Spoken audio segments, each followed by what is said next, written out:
네, 안녕하십니까. 김성일 K잡설의 김성일입니다. 이번 동영상은 경제정선의 해약 전신첩 안에 있는 불정대에 관해서 설명해 보도록 하겠습니다. 자, 그럼 파워포인트를 봐주시겠습니다. 해학정신적 불정대의 한자를 보시면 부처님 불자에다가 정수리 정자 무대 대자를 쓰시는데 무슨 말이죠? 부처님 정수리에 서 있는 무대란 이야기인데 부처님 정수리에 서 논다는 이야기인 것 같습니다. 네, 이렇게 생겼습니다. 이것은 지난 3월 31일로 끝난 대한 콜렉션에서 제가 찍은 사진, 역시 못 찍은 사진입니다. 해학 전신첩 안에 있는 불정대고요. 그 다음 오른쪽에 있는 것이 신묘년 풍악도첩에 있는 불정대입니다. 신묘년 풍악도첩은 1711년에 가서 그렸던 거고, 왼쪽에 있는 것이 그 이후 그러니까 36년이 지난 시기니까 1747년 정도에 그린 그림입니다. 보시면 그림이 차이가 좀 있죠. 어떻게 있느냐면 젊었을 때 불정대는 힘이 있고 송곳 같은 그런 느낌이 드는데 왼쪽에 좀 36년이 지난 이후에 불정대를 보면 좀 뭐라고 하니까 풍요롭고 그리고 윤기가 좀 있고 그런 느낌이 듭니다. 나이 들에 따라서 이렇게 차이가 있는 것 같고요. 불정대는 어떤 것이냐면 금강 유람을 끝내고 외금강으로 넘어가려면 회양과 고성의 경계가 되는 앞문제를 넘어야 하며 이 고개를 넘어 아슬아슬하게 걸쳐있는 외나무 다리를 건너야 불정대에 오를 수 있다고 했습니다. 불정대 건너편 외건강 쪽으로 12폭이 흐르고 뾰족한 바위 봉우리들이 장관을 이루고 있다고 하고요. 아래쪽 해안가로는 외온통 건물이 위치해 있음.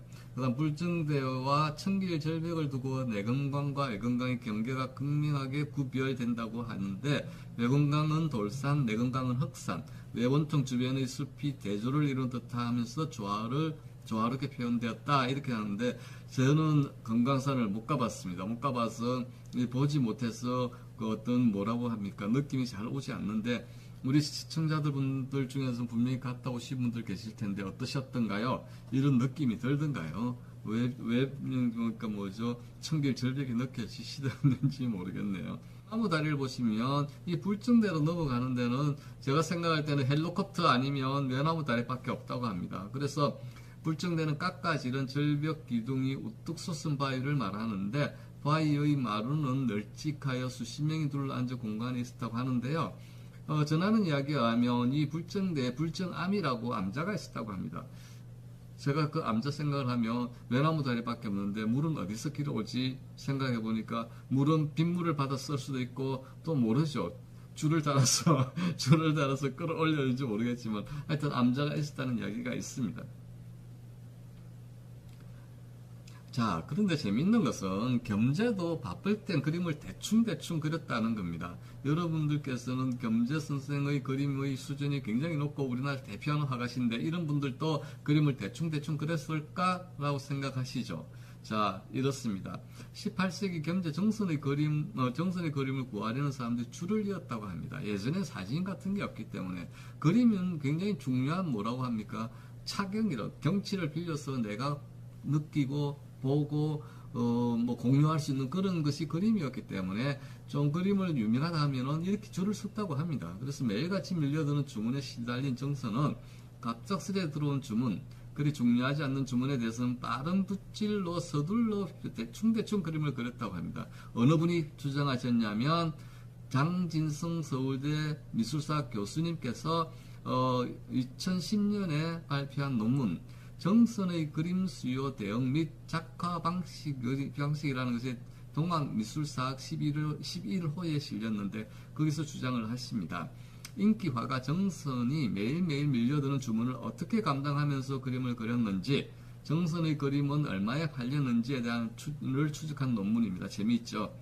정선에 대한 그림 수요는 산대밭처럼 무수하다고 표현을 합니다. 그리고 사용한 붓이 무덤을 이룰 정도 과장한 표현이 굉장히 과장된 표현. 그래서 그 완당 추사 김정희 선생이 그런 이야기를 했습니다. 분매자로와 뭐 벼루를 10개를 넘게 달았어. 글씨 연습을 하도 해서 달았다는 그런 이야기도 있는데, 이게 보면 3대 밭처럼 무쇠했고 수요가 그 다음에 사용한 붓이 묻으면 이럴 정도면 지금처럼 기계로 하나로 찍을 수가 없었다면 내 그려야 됐을 거 아니에요. 그러니까 그림 주문이 너무 많아 분주하고 피곤한 날을 보내기 일쑤였다고 합니다. 자, 여기서 재밌는 궁금점. 겸재가 대피를 가장 많이 시킨 사람은 누구일까요? 대피를 시켰답니다, 분명히. 근데 누구한테 대피를 가장 많이 시켰을까요? 바로 아들입니다. 아들도 나중에 화가가 그림을 그리시는데 아들에게 대피를 많이 시킵니다. 그래서 끝에 언급하겠지만 만약에 그 유명한 사람이 그림에 대한 위조가 있다면 가장 가까운 사람들이 위조를 할 수밖에 없습니다. 그럴 가능성이 많다는 거죠. 할 수밖에 없는 건 아니에요. 그럴 가능성이 굉장히 많습니다.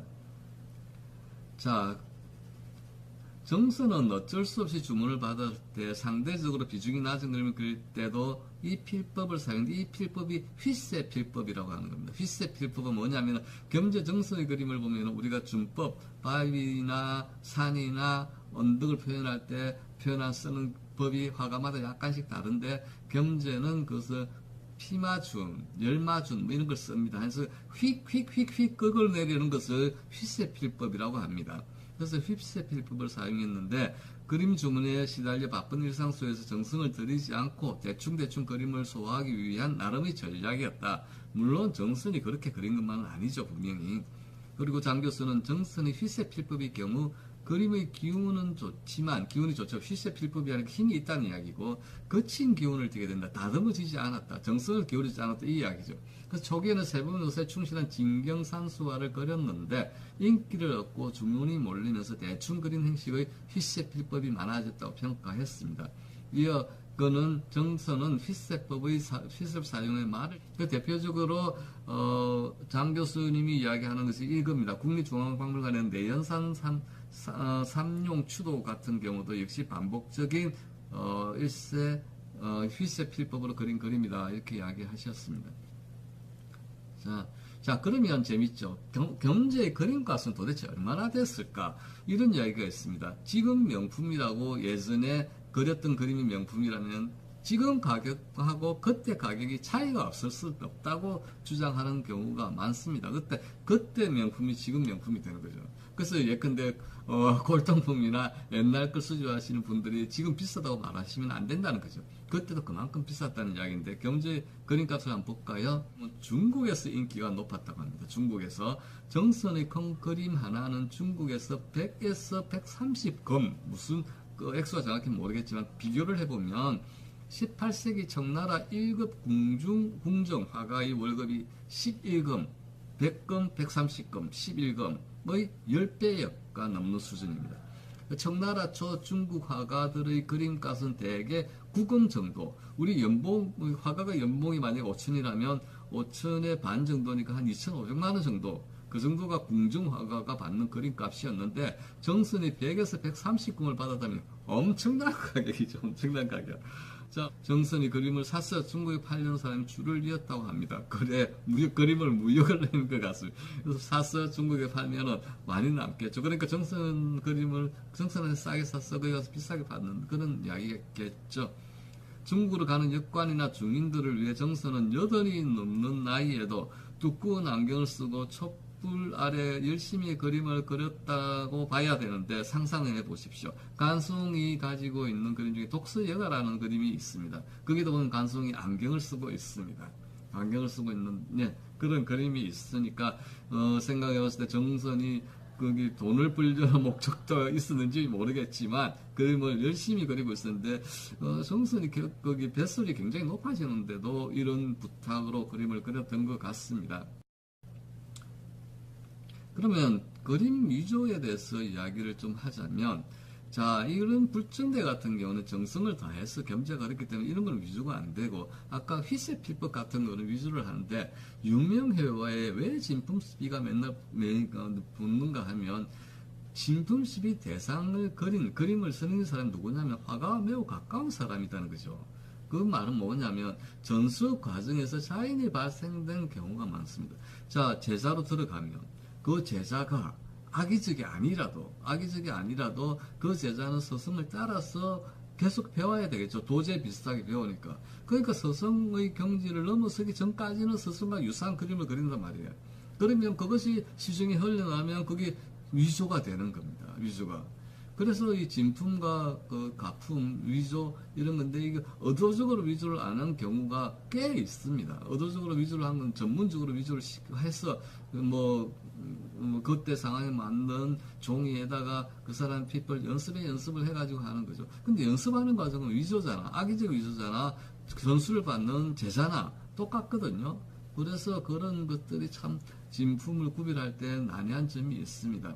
정서는 자신도 구별하지 못할 정도입니다.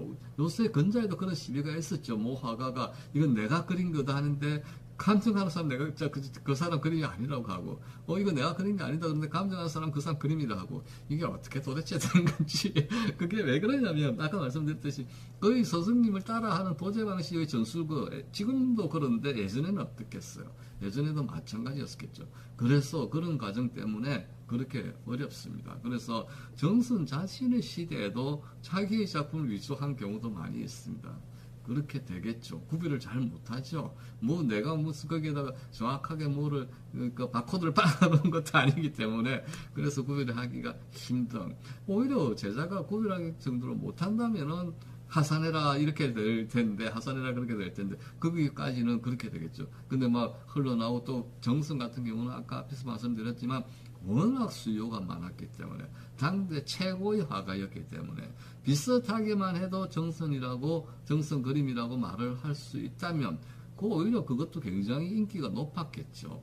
자, 이런 것이 겸재 그림 위조 이런 내용들입니다. 다음 영상은 겸재정선의 금강내산에 대해서 설명을 한번 해보도록 하겠습니다. 거기는 또 겸재정선의 재미있는 사상이 담겨져 있습니다. 또 한번 보시면서 즐겨보시면 어떻겠습니까? 자, 불정대는 여기까지 설명드렸습니다. 자, 감사합니다.